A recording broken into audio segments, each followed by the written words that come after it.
This is the calm before the storm. Big 12 conference play in basketball will be starting soon, with the women beginning their conference slate this week in Stillwater. The men get a little bit longer, with one more non-conference game against Morgan State to tune up before they begin league play with a trip to Boulder. If anything, though, it may be the women who need the tune-up game, as they still have a lot of issues to work out if they want to be competitive in the Big 12. The men, on the other hand, are the only team in the Big 12 that had a non-conference slate that was up to the elite standard that the conference prides itself on. Kansas, Houston, Baylor, and especially Arizona have all fallen short thus far of what they were supposed to be at this point in the year, effectively leaving the Cyclones alone in the driver's seat of the conference before league play has even started. Today is Friday, December 20th. I'm Matt Menson, and welcome to the Cornfield Sports Pod.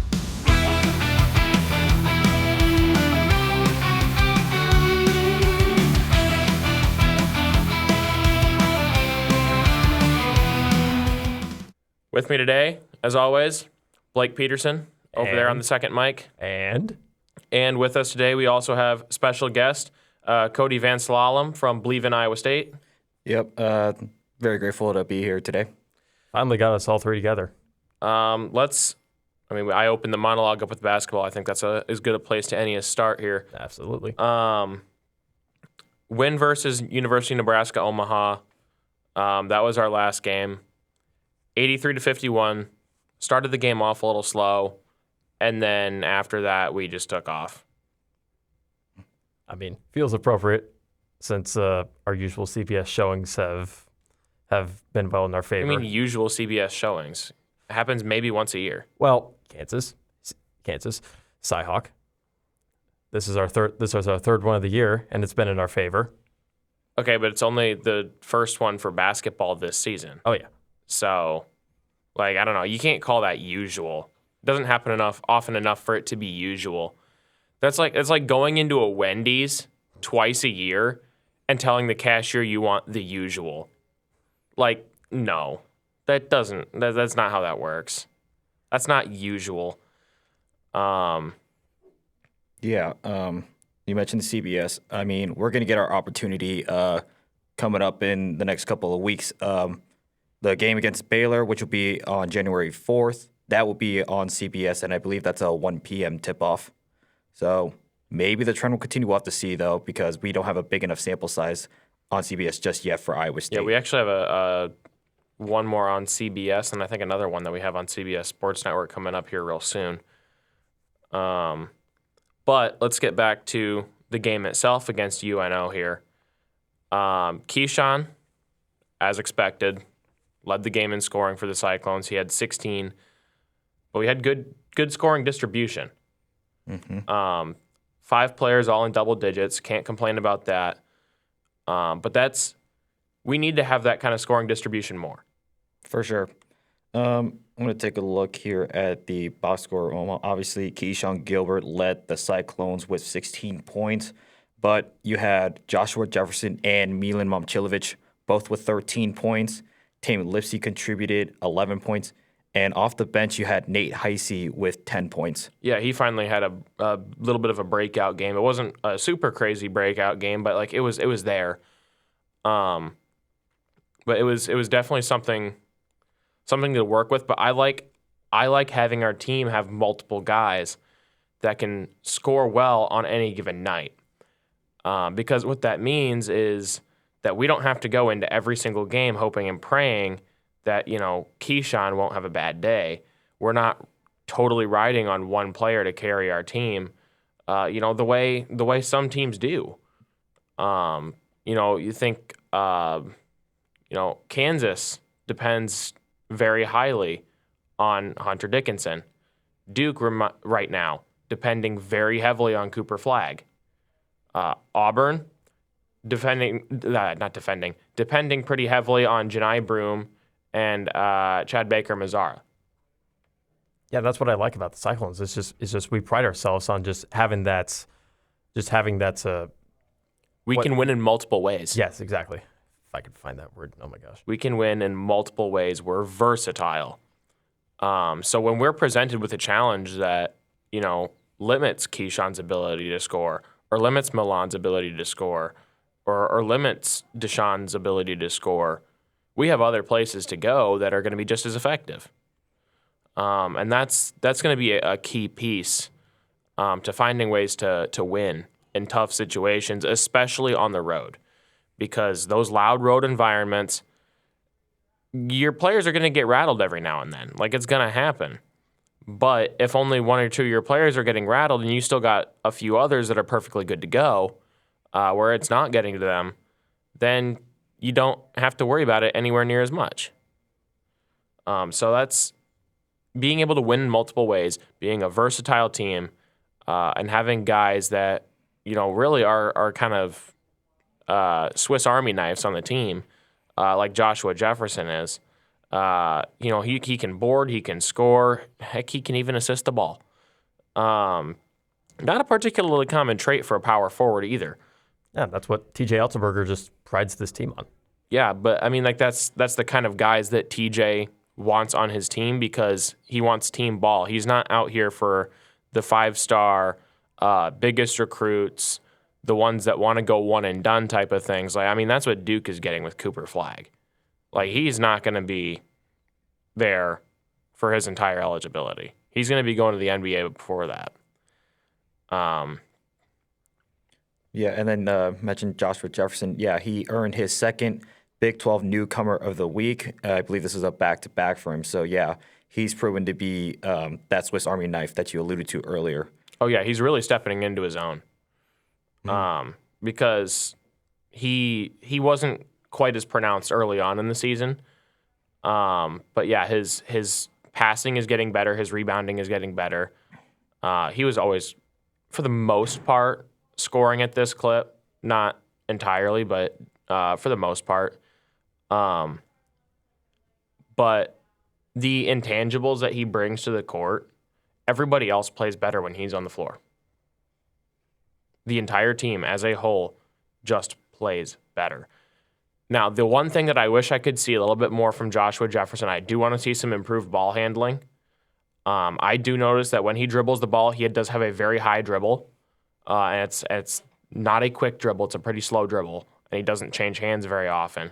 So once we start getting against tougher opponents, he's going to be prone to steals. Unless that gets worked on. But again, when you can isolate your focus to something like that, that also allows you to improve more. So I really like where Jefferson is sitting right now. Yeah, I think he'll be good to go for conference. It's like just fix. I think it's a development over conference play. I don't think it's you fix it and before conference play and then you're just good. I think it's something that it takes a little bit more time to slowly develop, improved ball handling. Yeah, and he'll have time, like with these first few games too. Right, but I mean, you imagine you take a few months, and by the time we get down to playing in Kansas City again, well, if that's improved, he's going to be a force to be reckoned with. But before we worry about how he's playing in the Big 12, we can worry about how he's going to play against Morgan State, which will presumably be pretty darn good because Morgan State is not. But that game will be Sunday. It'll be at Hilton Coliseum. Be there unless you're like out of state or something. Is this our policy now on Cornfield Sports Pod? I feel like I say this for like every game every week. No, exactly. You say be there and like, well, students are out for break and they may not have a student ticket or they didn't buy the $5 student ticket. Or they may be out-of-state students. Like, there are a good amount of out-of-state students. So yeah, if you're a student and you're remotely close to being in the area, you should have gotten a ticket. You should have gotten a ticket. If you didn't, I'm sure you can find a pretty cheap ticket for resale. But be there, support this team. It doesn't look good when we don't have a strong student section and everywhere else is full. So show up, pack the house. That's 12 p.m. on Sunday, and it'll be the last game before the team has their Christmas break, and then they'll return on December 30th for that CBS Sportsnet game at Colorado. Yeah, this Colorado matchup will be a rematch of the matchup that happened earlier in the year in Maui where Milan Momcilovic went off for 20, I believe, 22 some points. He was 6 for 9 from 3. So he had a really good day. We were one free throw away from dropping 100 piece on Colorado. But, I mean, with Milan having a performance like that, it shows that he's capable of scoring well. Well, we already knew he was. Yeah. Yep. And one thing to note here is I've heard some people talk about our games whenever we go on the road to a team that we had already beaten. We tend to struggle against these teams where we've seen it a couple times here in the TJ Altenberger era. The biggest example in conference play I can think of is Texas Tech 2 years ago, where we had beaten them on New Year's Eve at home, and then we went down to Lubbock. We went to the United Supermarkets Arena. Iowa State went up 25 points, I believe, and they ultimately lost the lead, and they lost the game to Texas Tech in overtime. Yeah, but that's giving up a comeback that bad's a bit unusual, and that one's going to stand out amongst a crowd. But generally speaking, the second game of year that you play, especially if the home team wins the first game, the second game tends to be closer because the losing team, A, gains home field advantage, and B, makes adjustments. So they have two things that swing it in their favor. And I feel like they definitely showed last year, like when we went to Manhattan. Yes. That was the game I thought you were going to mention. Yeah, me too, honestly. I was like, No, I think that Manhattan because then we lose that game, and then you have that effect again, but it switches back in our favor when we go to T-Mobile Center for the Big 12 tournament because that's practically home court for us. I mean, it's not. It's still, a 3-hour drive. But the crowd gives us a home court advantage easily, and we had lost to them the last time we had played them. So we go into that game with something to prove. We got the crowd behind us, and we beat the brakes off of them. And then the crowd, stays around, drinks more beers, gets rowdier for the next day. We play Baylor, we beat them, wash, rinse, repeat, and then we pull off the single biggest victory against an AP number 1 team of all time against Houston. So I'm so glad we have that title. It's that's quite a claim to make. The biggest victory of all time against an AP number 1 ranked team. I'm so glad we have that.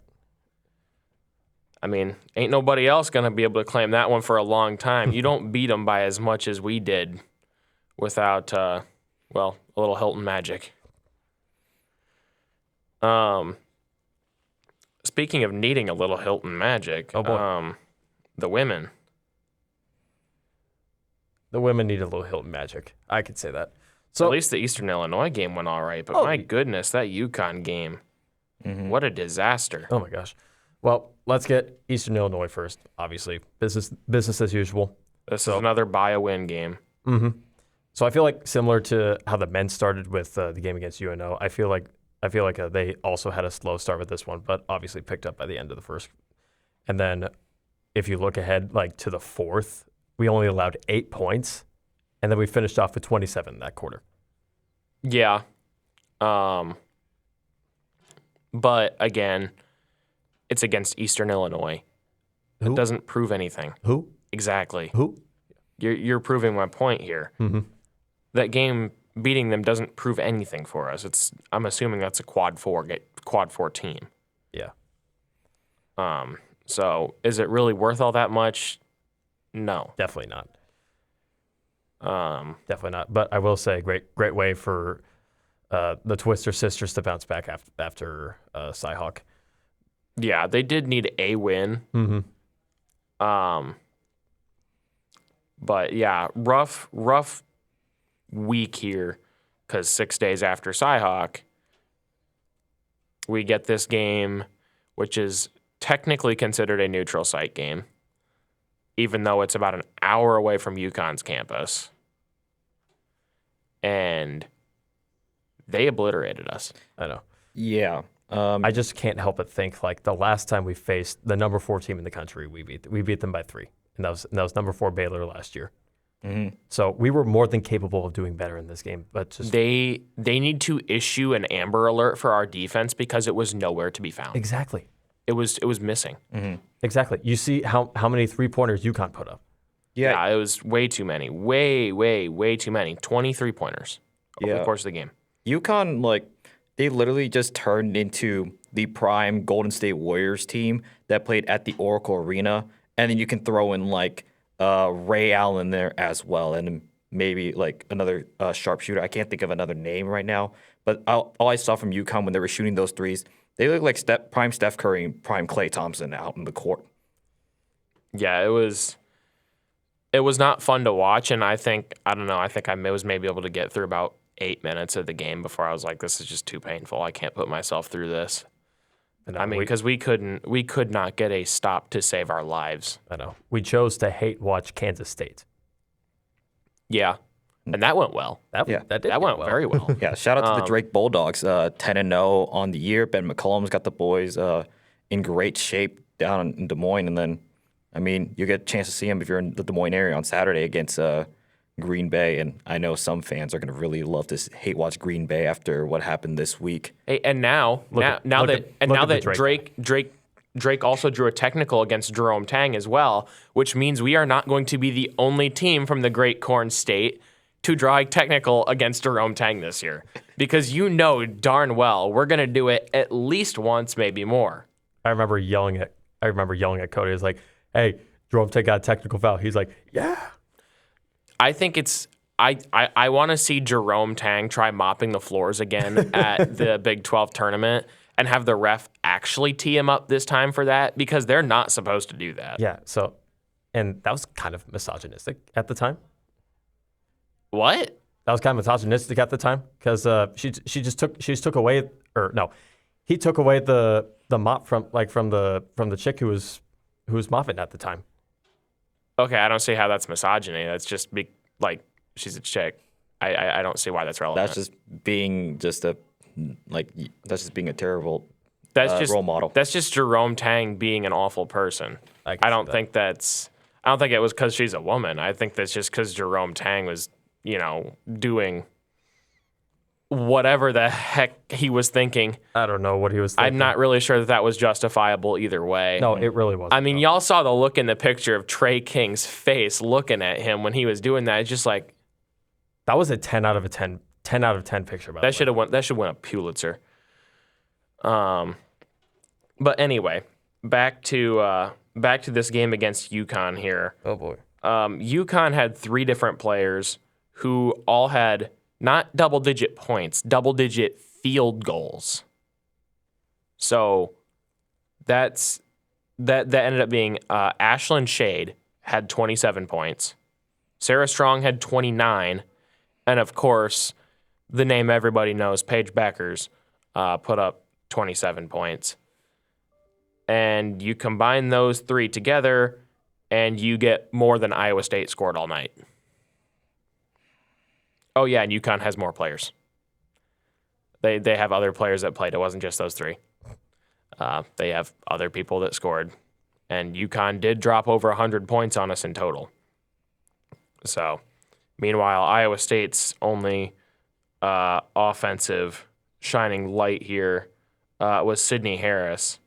And the fact that she's not starting at this point is starting to become a little bit ridiculous. I think she needs to start over Tanky. I think Kelsey needs to be starting over Tanky.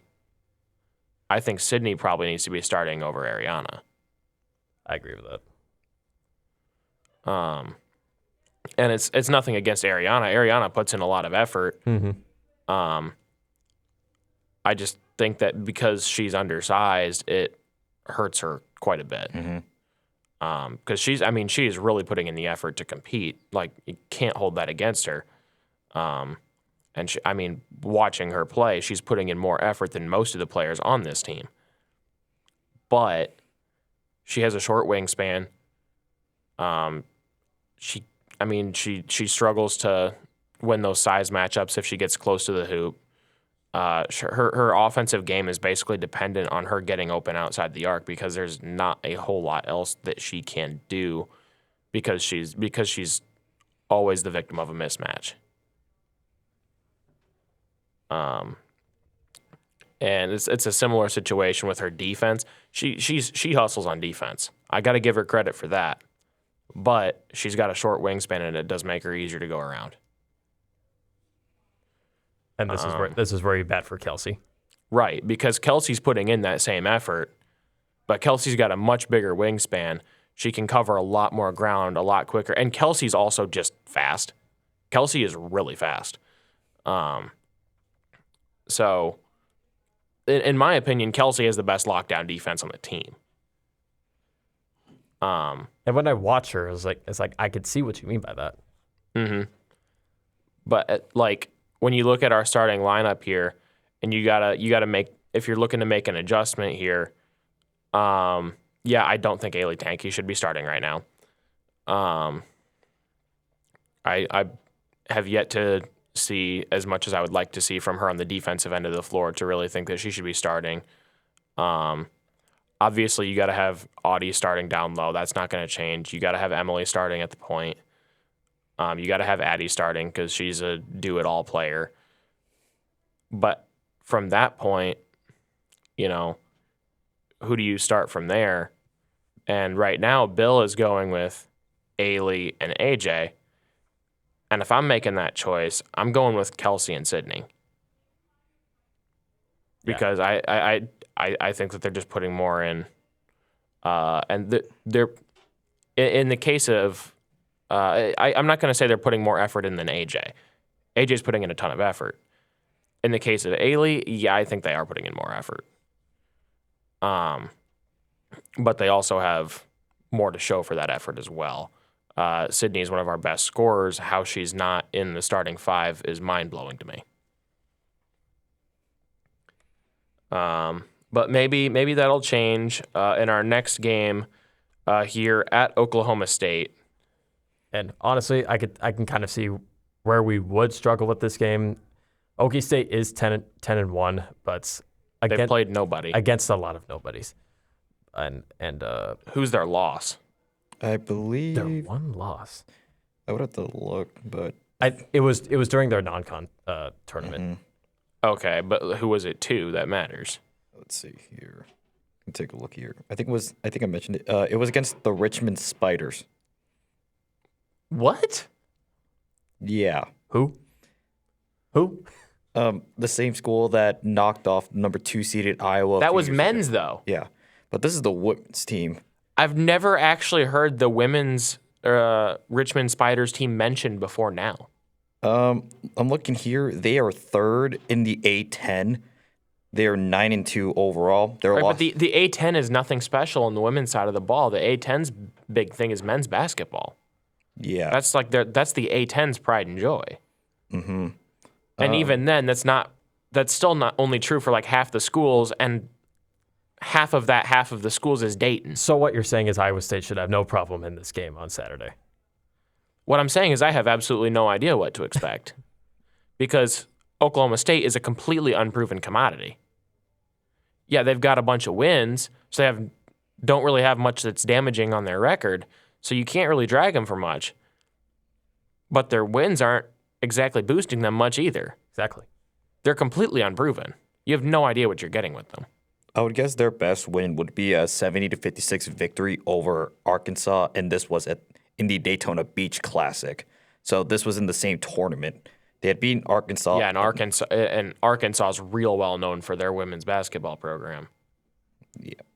Yeah, our Arkansas not a women's basketball school by any means. Mm-hmm. Heck, they're just now becoming a men's basketball school again with Cal. Mm-hmm. But they haven't been much of an anything school for a while.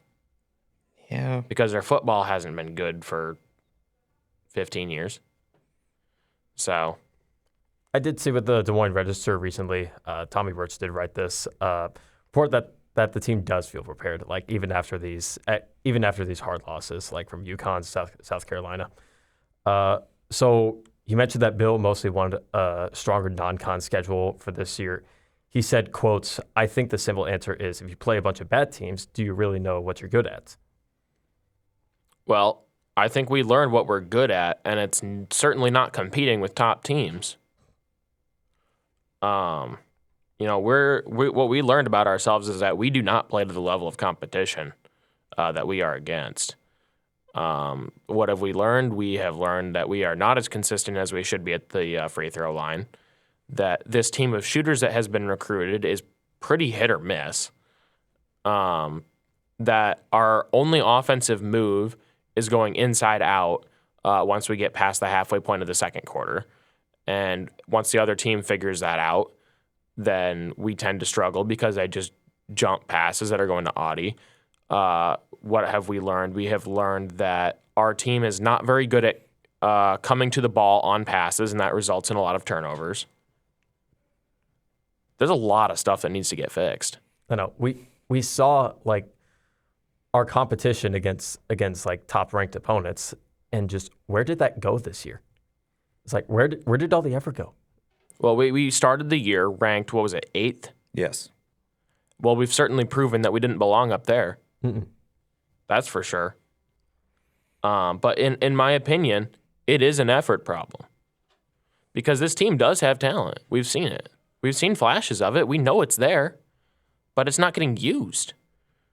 And that's kind of, the old adage, hard work beats talent when talent doesn't work hard. That's what we're seeing right now with this team. Because, so often I see this team and we're not hustling up and down the floor. We're not locking down on defense. We're not contesting shots. We're not boxing out. These aren't advanced things. It doesn't take a lot of crazy talent to do them. But you just have to put in the effort for 40 minutes and go and do it. Because these are the fundamentals that you've been taught since you were in 3rd, 4th grade. I mean, if we're not going to do that, we're not going to win games.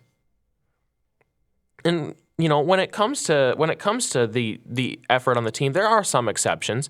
We talked about them earlier. Kelsey Jones, Ariana Jackson, Sydney Harris, they're putting in effort well, and I'm glad to see that them put effort in well. And those three, they're putting everything they got on the floor. The effort argument that I'm making about the team as a whole does not apply to those three. Mm-hmm. The rest of the team, though, it does. I want to see more effort. I want to see hands up to contest shots. I want to see boxing out. I want to see flying down the floor. I want to see more transition points. I want to see our team be faster. So often we look slow, and it is brutal to watch. There were some times where that was showing last year as well. Mm-hmm. There were times. But I mean, in some of those games, I think Drake, of all the teams, one of your in-state teams, sometimes it just looked like those girls don't want to be there. Yeah, we saw that, and especially you and I. Mm-hmm. Yeah. I'm like, what is going on here? Like, get down the floor. And I don't think that's a conditioning issue because it's happening in the first quarter. So it's, and the other thing too, the other thing that lends itself to not being a conditioning issue is you do have a few players on the team that have no issue going the full length of the game, giving full effort, and it doesn't look like they're backing off even when you get late into the fourth quarter. But the vast majority of the team, I want to see more from them. But that needs to start, and it needs to start tomorrow when they play in Gallagher-Iba Arena at Oklahoma State, 4 p.m. on ESPN2. All right. A little bit of transfer portal action for football. Yes. Let's get into some of these transfers real quick. This might be kind of a shorter segment. We got 4 transfers that are coming in. Let's start with our first one here. Trey Bell, defensive back from Lindenwood. He's got 2 seasons remaining, 6'3", 191 pounds. Remind me again, who do we have this year that's graduating? Darien Porter is graduating, and then I know Malik Verdon is looking to maybe enter the NFL draft. We'll have to see because he's classified as a junior. But I think the main defensive back that also Bo Freeler is also graduating. Yeah, Freeler's a little bit of an injury worry too, because he's gone through so much in terms of that. He wouldn't make it at the NFL level. Yeah, I don't think so. But yeah, those are the two main defensive backs that are going to be graduating. Right. So that's gaps that need to get filled. Trey Bell is a plug-and-play guy to do that. I thought it was kind of interesting. Kansas actually played Lindenwood, and Bell picked off Jelon Daniels, and I think he also forced a fumble in that game or something like that. But I think it's kind of interesting. He went and balled out against Kansas. Now Kansas is like, yeah, join our team. Mm-hmm. He's like, nah, I'll go join a winning team instead. Yeah, look at that. Because we're going bowling and They want KU ain't. they want to play for the Campbell culture. That's a big thing too. Because we're not dropping millions of dollars to bring in 5-star recruits. It's a team culture here. We also have Brent Bloom. Brent Bloom does amazing with We Will. Oh my gosh. The bag man. The bag man. Not exactly a huge bag. But man, he does the most with what he's got. Let's go. Our second transfer here. Local boy from UNI. Went to high school at Waterloo Columbus Catholic. Grad transfer, 6'6", 241-pound defensive lineman, Cannon Butler. We do need some additional guys at that position. So I don't really know. I have not seen much of UNI play this year. I have seen very little of his highlights. I'm not super familiar with his style of game. But what I do know from what we have is that we did not have a ton of depth in the box. And we certainly need more. Mm-hmm. And so Cannon Butler is a step in the right direction for that. Transfer number 3. We're getting into our offensive guys now. These are the ones that real excite me here. First off, Chase Sowell. 2 seasons remaining of eligibility. He's a 6'4", 195-pound wide receiver. Over the course of the last 2 seasons at East Carolina, he had 81 receptions for 1,300 yards. But what really pops out to me, and this should pop out to anybody, this line on the stat sheet, 19.9 yards per catch in the 2024 season. That's ranked 8th nationally. And it's not like he only had a few receptions and one of them was huge that jacked that number up. He had plenty of receptions. So this dude, he is explosive. He can catch balls down the field and he can evade tacklers. That's great. Mm-hmm. That's what we need. Who does that remind you of? A certain number 13 or number 9. I was going to go with Higgins. You were going to go with Higgins? I'm also going with Jayden Higgins. Just having a guy who can be a downfield threat is going to be great. Look at the sizing. That's why I'm saying Higgins. Gotcha. Because he's a bigger guy. Gotcha. Now, Townsend, on the other hand, reminds me a little bit more of Noel. Townsend's got 2 seasons remaining, but Townsend's not as big. He's only 5'11", 185. He's fast, though. But for UCF, he was a utility piece for their team because not only did he catch the ball, he ran the ball and returned kicks and punts. And this last season, I think he saw that the writing was going to be on the wall with the whole Gus Malzahn situation because he played his 4 games and then redshirted. And then at the end of the season, Gus Malzahn leaves. He's not going to want to be there under whatever. Didn't UCF hire Scott Frost? Yeah, they hired him back. Yeah, we'll see how that goes. Yeah, exactly. See if he can redeem himself after his fall from grace at Nebraska. Maybe recapture the magic that was that 2017 season. Maybe. We'll see. The national championship year for. Mm-hmm. Yeah. Yep. And real quick, national championship. Yeah. Mm-hmm. And speaking of national championships, you want to know who's going to be playing for a real national championship? Iowa State volleyball alum Jordan Hopp with Penn State. They recently reverse swept Nebraska, won that Final Four last night. Yep, last night.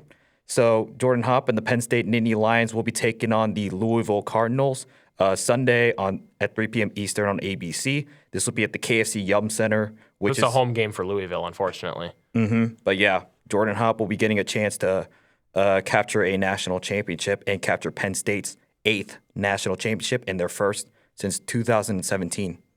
Or no, 2014, excuse me. That's wild, though, that Louisville gets to play in every single game through the entire tournament in their home arena. Yeah. I think the regionals were like in their other arena. Did they play the regionals in there? No, they didn't. The first 2 rounds they might have played in their gym. I know the regional semis and the regional finals were played at the Yum Center. Mm-hmm. So, I mean, there's that. But either way, it's on their campus. Yeah. And so, or I guess it's technically not on campus, but like it's in their city. Yeah, it's in their city. And in their local area. Yeah, and it's especially special for Louisville native Anna DeBeer, who is basically like the heart and soul of that Louisville volleyball team. Right, she's the hometowner. She got hurt last night too. Yeah, but it sounds like Coach is confident she's coming. Yeah. Yeah. Coach Danny Blusboom Kelly is confident Anna DeBeer playing, and I think she was quoted saying she'd be shocked if Anna DeBeer did not play Sunday. Yeah, well, a game like this, you're going to do everything you possibly can to play because you don't want to miss that experience. Well, way to throw volleyball in there. I had to, yeah. Yeah. All right, we got one more Cyclone sport to talk about here real quick. Wrestling. I feel bad because I haven't kept up on wrestling very much this year. Wrestling's going to be a little bit harder to keep up with on this year because we're not performing as well as we would like to be because injuries are killing us right now. Against North Dakota State, we actually allowed the Bison to win 4 bouts, which was not good. But again, we've got a ton of backups wrestling right now. At 133, Osmani Diversant made his ISU dual wrestling debut. He was the only one of the debuters that made their career dual debut at Iowa State to win. Diversant won a 7-3 decision. Carter Fusek and Manny Rojas also made their dual debuts at 149 pounds and 165 pounds, respectively. They did not win their bouts. But what's nice to see right now, Cody Chittum, who is actually going to be redshirting this year, he gets limited appearances in order to keep his red shirt. But he did wrestle this duel. And that was his first duel bout this season. He pinned Gabriel Shum with a little over a minute to go, but he actually had to have a come-from-behind victory in this one. He would not otherwise have won it. So it was real good on him to make that come-from-behind victory because he was down, was it 6-1 or something like that? I think I saw it was 6-3 before Cody Chittum. I believe it was 6-1. Oh, yeah, before he got the pin. Yep. At 174 pounds, we had Aiden Riggins earn his first dual victory of the season in a 12-2 major decision. I really wish we had something more at 174. Mm-hmm. Because he's not consistent. He's not going to get ranked this entire year without some miracles, and he's definitely not scoring us points at NCAAs. So, and then at heavyweight, we got the backup Daniel Herrera, who's been wrestling most of the season in place of Younger Bastida. He pinned Drew Blackburn-Forrest in the second period. It was a 4-minute takedown, I believe. But yeah, it didn't not takedown, 4-minute pin, 4-minute fall. But yeah, it didn't take long. Herrera's been wrestling good. He actually is ranked now, and because he got ranked and has been the more active wrestler, it means Younger actually lost his ranking, even though he'd be like the 4th guy. But that leads us into collegiate duels, which are tomorrow, where at 2 o'clock we will wrestle against Lock Haven. At 4 o'clock, we will wrestle against North Carolina. And at 6 o'clock, we will wrestle against the Ohio State Buckeyes. And some of these ones are real hard to predict because these are not schools that we wrestle particularly often. Most of the time when we wrestle guys from these schools, it's either at the Cliff Keen Invitational or at the NCAA tournament. So for stuff like this, when there's not a lot of comparables, I like looking at like the wrestle stat projections because then you can see how they do against common opponents and things like that. And with all the backups that we have wrestling right now, this might be a little bit of a rough rough set of collegiate duels for us. It's got us winning by 1 point against Lock Haven. It's got us winning by 1 against North Carolina. Now, that said, with the North Carolina prediction, I thought it had a prediction of Jacob Frost getting beat by Jaden Scott at 141, which I thought was ridiculous. I don't think that there's any chance that Jaden Scott is going to beat Jacob Frost outside of some kind of miraculous pin. Jacob Frost is definitely a better wrestler. But the matchups between Iowa State and Ohio State, this one's not pretty. Mm-mm. This one is not pretty. Now, Ohio State has a really, really good squad this year. But WrestleStat, their final score prediction, their projection is Buckeyes 28-6. It's not good. And that's being optimistic. That's assuming Chittum wrestles and not Pinheiro. Because if you switch it and you have Pinheiro wrestling, then its projection goes to be Ohio State 31-3. And if Younger isn't healthy enough to wrestle and Herrera is wrestling instead, then it switches to 34-0. Yeah, and we're not looking for a shutout. I find it very unlikely that we win that duel in any capacity. No, I just want our squad to avoid a shutout. Yeah, I mean now would be a really good time to get some starters back from injury, but unfortunately we know Swiderski's not coming back. Connor Oten's not coming back either. Now he's not really a starter. MJ Gaitan's our starter there. Anthony Echemendia is unlikely to be back for about another month yet with his ankle situation. Kyson Terrakina with his neck situation. Evan Frost didn't wrestle against North Dakota State because he was illness. He should be back. And then Younger Bastida is still nursing that knee injury. Kyson, Evan, and Younger are all listed as options for the collegiate duels. But that doesn't necessarily mean we are going to see them. Now, matchups that I'm kind of hoping we get here down at the collegiate duels. In the Ohio State duel, most of these are against Ohio State. Evan Frost versus Nick Bouzakis. Both have 8 losses in their careers against common opponents, but Frost actually has more wins against common opponents. He's wrestled them more times. They've never wrestled against each other, though. That's going to be a real interesting one. 141. This is the Lock Haven one that I have here. 19th ranked Jacob Frost versus 21st ranked Wyatt Henson. These two are very difficult wrestlers to compare because they don't have very many common opponents, especially ranked wrestlers. And the only one of any real significance is Josh Coderhant, who Jacob Frost wrestled very closely in a loss earlier this year, while Henson's only bout against Coderhant was last season, and it resulted in Henson being pinned in the first period. So, based on those singular bouts, that makes Frost look better, but aside from that, it's hard to know what's going on. At 157, we're going back to our duel against Ohio State here. 13th ranked Pinheiro Johnson versus 7th ranked Patty Gallagher. This is a rematch chance for Pinheiro. They met 2 weeks ago at the Cliff Keen Las Vegas Invitational, and Gallagher was the victor. Pinheiro lost that one.